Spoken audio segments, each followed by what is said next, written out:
follow-up and then a closing statement. Again, thank you for being here. You said something I'm trying to square. First, in context, we know that only about 1/5 of NIH applications are funded, and you have spoken about improving that, particularly for younger investigators, which, by the way, I think your plan, just on the face of it, looks fantastic. So thank you for thinking creatively about that. And you've also, I think, correctly said we need to be putting more money into cutting-edge research, which may fail. It's cutting edge, right? But what's the alternative? But I don't. So what I'm trying to square with that is the extra dollars for validation. With all the kind of caveats you put, you'd have to have the full cooperation of the person whose study's being validated, and you'd have to have the same circumstances and the same genetic makeup and the same this and that and that and this. So it seems like the validation push would put more pressure on both the cutting edge research priority and the young investigators finding it easier to get money.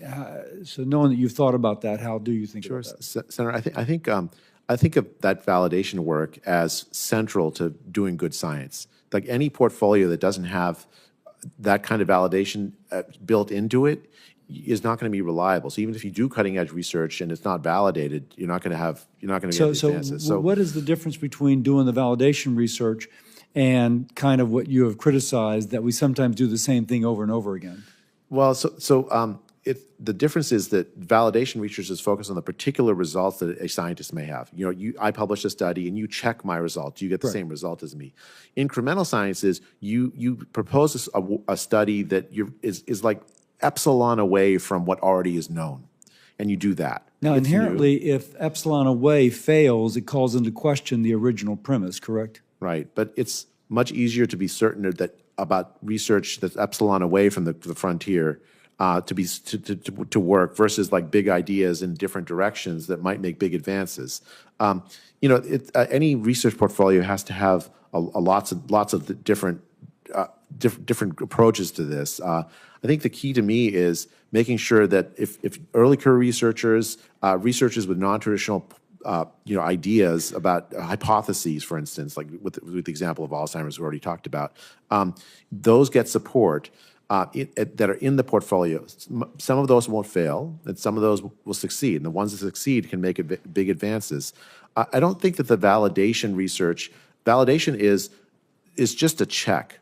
Is the research that I did do you find the same thing?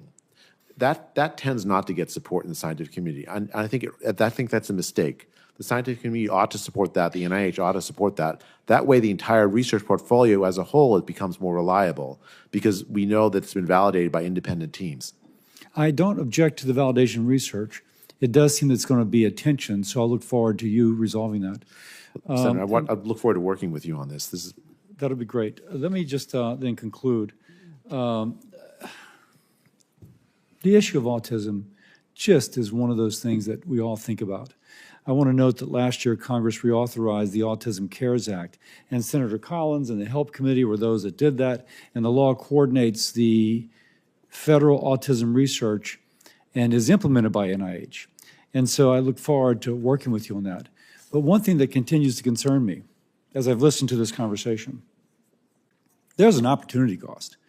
If we continue to plow the barren ground of something which has already been validated multiple times, that there is not a connection between vaccination and autism, we don't have the money to go after the real thing.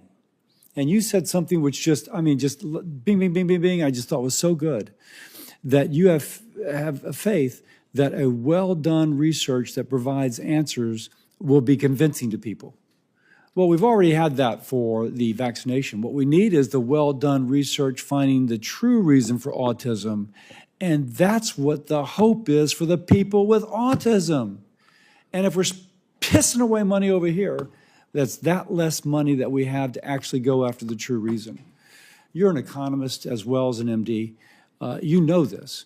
And so I look forward to, the opportunity cost of wasting money on one more thing that's been proven exhaustively, denying the opportunity to find the real reason would be a tragedy for everyone who has to deal with autism, which is all of us. Senator, I share that that passion that you have for finding the real the cause of the increase. That's where the vast majority of effort ought to go.